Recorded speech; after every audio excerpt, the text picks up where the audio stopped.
Okay, continues tayo sa ating third video, okay? Third video, right? Dito tayo ngayon sa ating, may natitira pa tayong dalawa, no?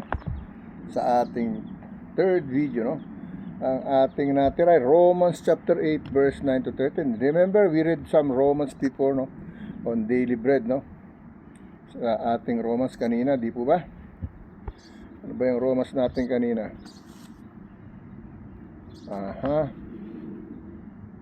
Nasaan na yung Romans natin? Ay, walang tanda yung Romans natin kanina. Romans chapter 8, 9 to 10, 9, Romans chapter 8, verse 9 to 13 ang binasa natin. Ngayon, nasa Romans chapter 8, verse... Oo, ito pala yung Romans. So, iisa na ang babasahin pala natin, okay? Iyon pala yung tanda, no? Napunta rito sa Corinthians, okay? So, saglit lang. Palagay ko parang may Corinthians pa ako. Okay, ito tayo ngayon sa Romans chapter 14 naman tayo. Romans chapter 14, verse 4 to 8, no? Romans chapter 14 verse 4 to 8, okay? Yan ang ating babasahin. Romans chapter 14 verse 4 to 8, okay? Here's the message, no? He that speaketh in the unknown, no, tongue, no, edifieth himself, but he that professeth edifieth the church, no? Verse 5, I will that ye or you all speak with tongues, no, but rather that ye or you professeth for greater is he that professeth, no, that he that speaketh with tongues, except he interpret, that the church may receive edifying, okay? Verse 6, no, now brethren, no, if I come unto you speaking with tongues, no, what shall I profit you, except I shall speak to you either by revelation or by knowledge, no, or by prophesying, or by doctrine, okay? Verse 7, no, and even things without life-giving sounds, no, whether pipe or harp, no, except thy give a distinction in the sound, no, how shall it be known what is pipe or harped, no? Verse 8, no? Verse 8, for if the trumpet, no, give an uncertain count, uncertain sounds, no, who shall prepare himself to the battle, no? Who shall prepare to the battle, okay? Yan ang sinasabi ng ating Romans chapter 14 verse 4 to 8, okay? So dito tayo sa ating Tagalog version, oh. Wow, bakit sa Corinthians tayo dinala? Sipin mo nga naman yun, no? Corinthians ang binasa natin, no? So, sa sandali, no? So, Corinthians ang binasa natin, no? Hindi sa Romans tayo napunta, nasa Corinthians tayo, okay? So, isipin mo yung binigyan pa tayo ng isang Corinthians, okay? 14, 4 to 8, okay? 14:4 to 8, okay? Ganun po nangyayari, okay? Sinadya ba o hindi? Hindi, no?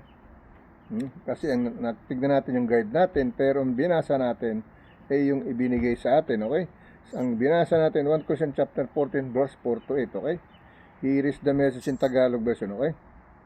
1 Corinthians, sa Korinto pa na 14, versikulo 4 hanggang 8. Ang nagsasalita ng wika, no, ay nagpapatibay sa sarili, ngunit ang nanghuhula ay nagpapatibay sa iglesia, no? Versikulo 5, ibig ko sana kayong lahat ay magsalita ng mga wika, dadapat lalo na ang kayo'y magsipaghula at lalong dakila kaysa nanguhula, kaysa nagsasalita ng mga wika, no?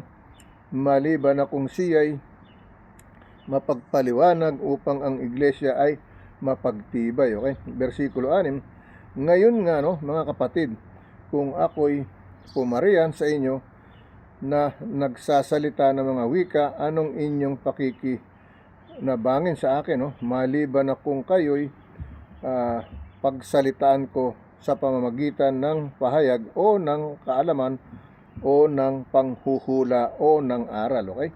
Ito yung ginagawa sa atin ng Panginoon, okay? Yan ang nangyayari sa atin, no? Versikulo 7, no? Kahit ang mga bagay na walang buhay na nagsisitunog maging plauta, no, o alpa, kundi bigyan ng pagkakaiba ang mga tunog, no?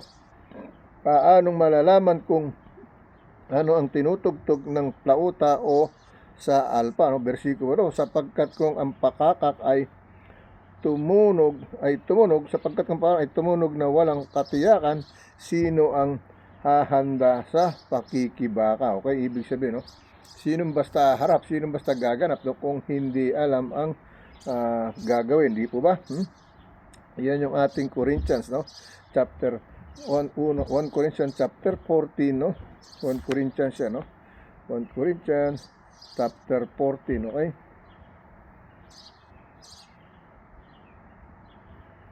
1 Corinthians chapter 1, no? 1 Corinthians chapter 4, 1 Corinthians chapter 14 verse 48. Yan ang binasa natin. Basa natin sa Spanish, okay? Corinthians, no? Yan po yun, no? Ang liwanag ng wika, no? Nangyayari sa atin, kaya pinabasa sa atin ng Panginoon, no? Hindi ko sinasadya na mabasa ng gano'n, okay? Pero binigay ni Lord. Sabi ko sa inyo, si Lord magbibigay pa. Hindi tayo pagkukulangin, kundi bubusugin pa tayo ng salita, okay? Okay, liglig, no? Bubusugin pa, okay? So, dito tayo sa ating Spanish, no? 1 Corintos Kapitulo 14, versikulo 4 hanggang 8, no? Versikulo 4 hanggang 8, no? El que habla el lengua extraña sí mismo sí edifica, pero el que profetiza edifica y la iglesia, ¿no? Versículo 5, ¿no? Así que quisiera que todos vosotros hablaseis en lenguas, pero más que profetizaseis, ¿no? Anong binabasa ito, no? Profetizaseis, no? Porque mayor es el que profetiza que el que habla en lenguas, en no ser que les interprete, para que la iglesia reciba edificación. Versículo 6, ¿no? Ahora pues, hermanos, si yo voy y vosotros hablando el lenguaje, ¿no? Que os he provechara, sino os hablare con revelación y con ciencia y con profecía o con doctrina, okay? Versículo 7, ¿no? Ciertamente las cosas, ¿no? Inanimadas, ¿no? Inanimadas que producen sonidos como la flauta y la cítara, sino dieren distinción de voces, ¿no? Como si sobra lo que se toca con la flauta y con la cítara, ¿no? Versículo 8, ¿no? Y si la trompeta diere sonido incierto, quien si preparara para la batalla, okay? Yan ang no? Ang ating alright. Labo naman ang parang mata nito, hindi nakakita, no? Hindi pa rin.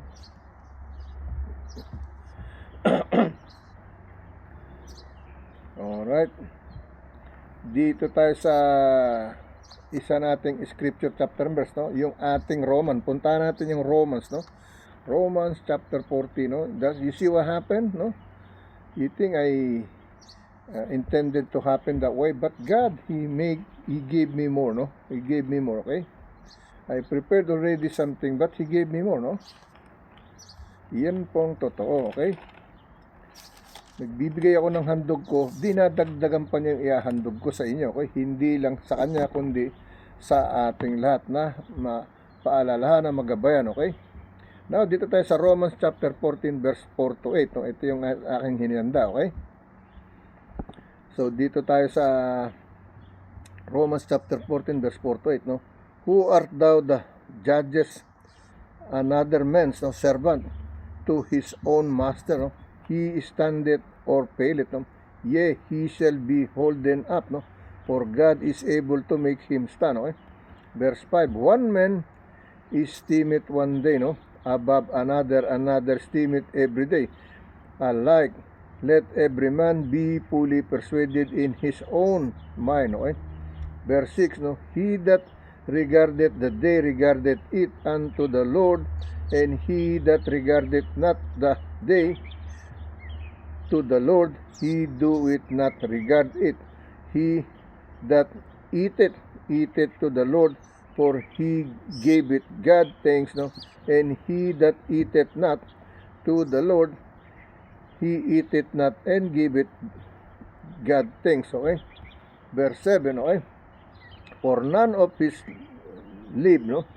For none of his live to himself, and no man dieth to himself. Okay? Verse 8, no? For whether we live, we live unto the Lord, no? And whether we die unto the Lord. Whether we live therefore or die, we are the Lord's, no? We are the Lord's, no? Yan ang sinasabi, no? Basahin natin sa Tagalog version, mga taga-Roma, payo na 14, versikulo 4 hanggang 8, no? Maganda yung mensahe, kahit na siyang kahulugan, maganda yung mensahe, okay? Ito ang atin, no? Mga taga-Roma, payo na 14, versikulo 4 hanggang 8. Sino ang umahatol sa salita ng iba, okay? Sa kaniyang sariling Panginoon ay nagtatayo siya o nabubuwal o patatayuin siya, no? Sapagkat makapangyarihan ang Panginoon na siya'y maitayo, okay? Versikulo 5, no? May nagmamahal sa isang araw ng higit kaysa iba, no? May ibang nagmamahal sa bawat araw, bawat isa'y magtibay sa kaniyang sariling pag-iisip, no? Magtibay sa sariling pag-iisip. One man esteemeth one day above another esteemeth one every day. Alike, let every man be fully persuaded in his own mind. Okay? Yan sinasabi, no?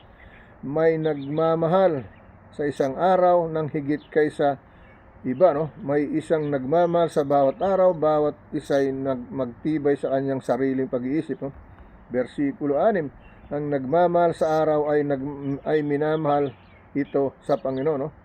Ay minamahal ito sa Panginoon, at ang kumakain ay kumakain sa Panginoon, sapagkat siya ay nagpapasalamat sa Diyos, at ang hindi kumakain ay hindi kumakain sa Panginoon ay nagpapasalamat sa Diyos. Okay? Ang sabi nito, no? Ang nagmamahal sa araw ay minamahal ito ng Panginoon, no? At ang kumakain ay kumakain sa Panginoon, sapagkat siya ay nagpapasalamat sa Diyos, at ang hindi kumakain ay hindi kumakain sa Panginoon at nagpapasalamat sa Panginoon. Hindi kumakain sa Panginoon at hindi nagpapasalamat sa Panginoon, oh? Kasi hindi siya kumakain ng salita ng Diyos, oh? Versikulo 7, sapagkat ang sino man sa atin ay hindi nabubuhay sa kanyang sarili lamang, oh? At sino man ay hindi mamamatay sa kanyang sarili lamang, okay? Versikulo 8, sapagkat kung nabubuhay tayo sa Panginoon, tayo mabubuhay, o kung mamatay tayo sa Panginoon, tayo mamatay sa Kanya. Sa mabuhay tayo o mamatay man, tayo ay sa Panginoon, no? Whether we live or die, we are from God, no? Because He created us, He owned us, no? That's the way it is, no?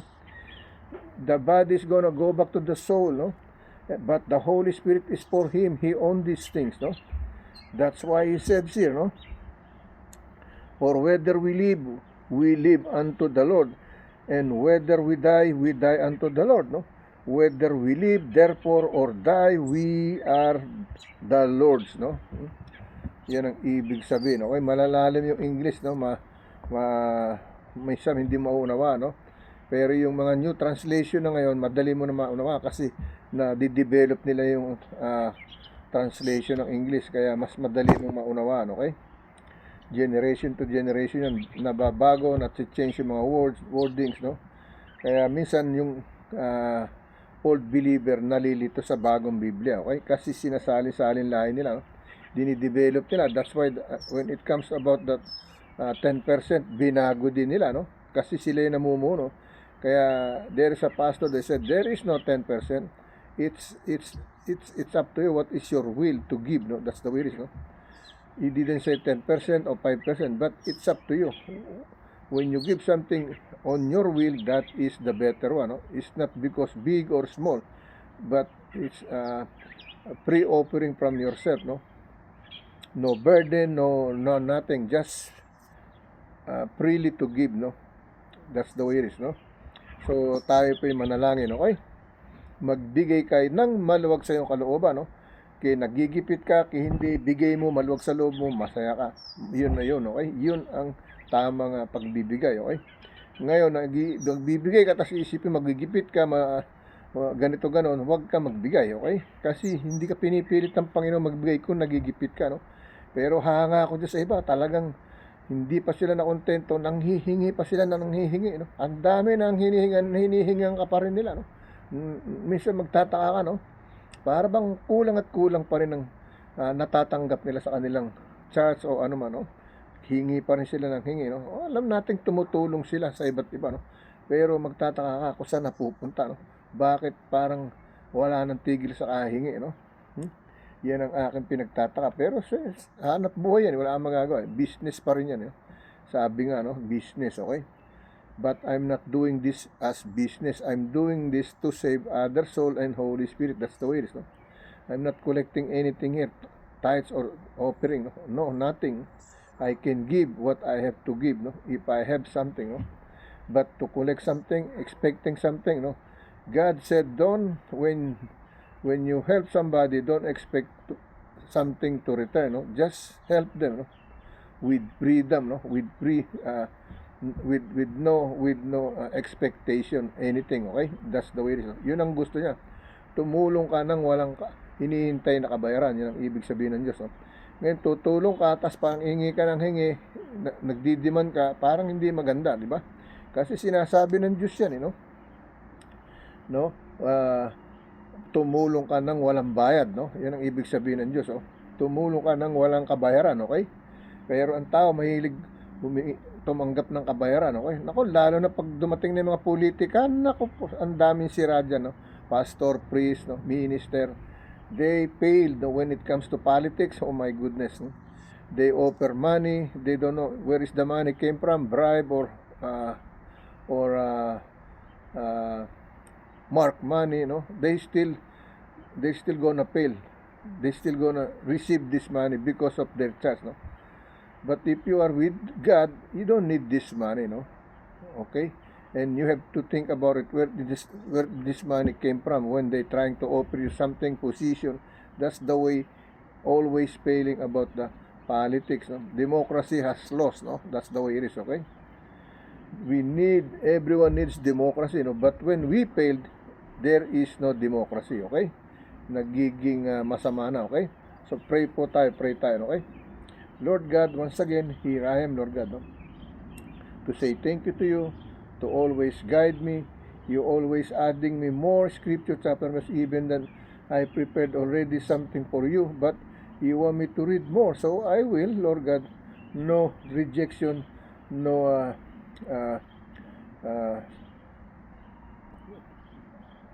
no expectation, but your will be done, Lord God. If you show me something, I will read it for you, Lord God, to spread to each and everyone. I know you want me to spread that gospel word to each and everyone, not only for me, not only for you, but to all of us who's been watching you, not me. Your video, this is your video, not my video. Use my voice, use my body as your temple, as your church. Use my tongue as your voice, Lord God. Let me read whatever you want me to read. Even though I prepare something you want me to read, I will read it for you, Lord God.